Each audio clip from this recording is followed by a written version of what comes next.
साबला, मनुष्य को अपने जीवन में नियमित कर्म करते रहना चाहिए। ईश्वर फल जरूर देता है, पर कर्म निस्वार्थ भाव हो। ये बात पिंडावल में शिव मंदिर में गायत्री परिवार द्वारा आयोजित 7 दिवसीय प्रज्ञा पुराण कथा करते हुए संत हेमंत शास्त्री ने कहे।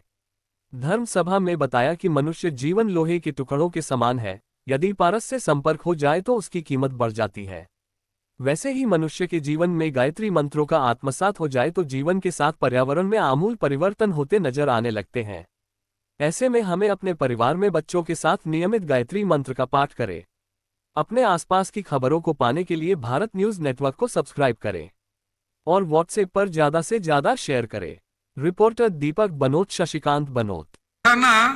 लोहे के छुलाना, एक न एक दिन तो ये लोहा, ये बुरादा सोना जरूर बनेगा।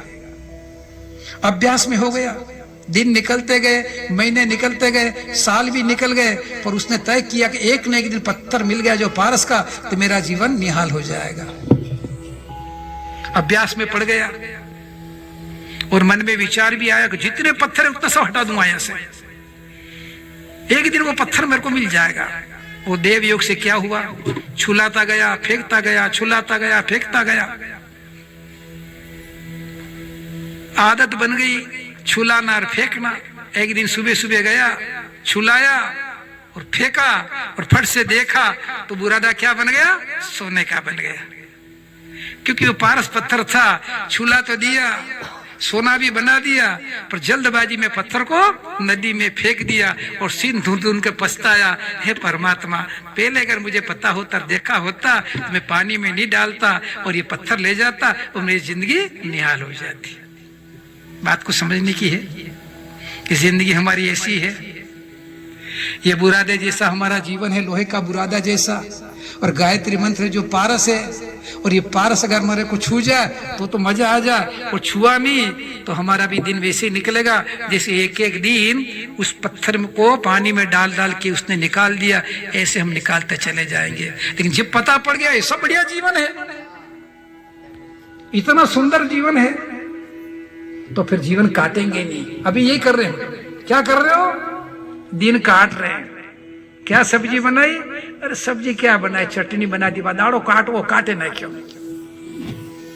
गुरुजी कहते थे कटने के लिए तो बकरे बहुत बने हुए हैं, उनकी जिंदगी इसीलिए कटने के लिए।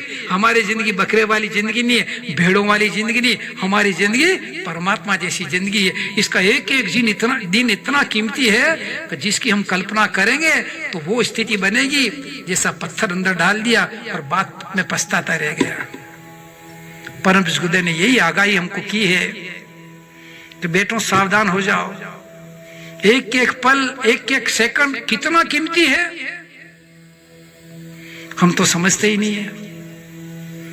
हम तो इसको क्या करते हैं, बेकार में बर्बाद करते चले जाते हैं। लेकिन जीवन के अंदर ये मंत्र समझ में आ जाए, इसका प्रभाव क्या है, तो भटके हुए को देवता बना देता है। देवता भटक जाते तो गति खराब हो जाती है, और देवता अगर समझ में आ जाता है इस जीवन का महत्व, तो आदमी क्या से क्या हो जाता है। परम पूज्य गुरुदेव कहते थे कि मैंने शांति कुंज में एक मंदिर बनाया और उसका नाम रखा भटके हुए देवता का मंदिर। 5 दर्पण लगाए, एक के नीचे लिखा हुआ सोहम, एक के नीचे लिखा शिवोहम, तीसरे के नीचे लिखा सच्चिदानंदोहम, चौथे के नीचे लिखा अयम आत्मा ब्रह्म, और 5वें में लिखा तत्वमसी। पूरा दुनिया भर का ज्ञान गुरुदेव ने समेट के उन दर्पण में लगा दिया। कई सारे भोले जाते हैं, नादान जाते हैं, कांच को देखते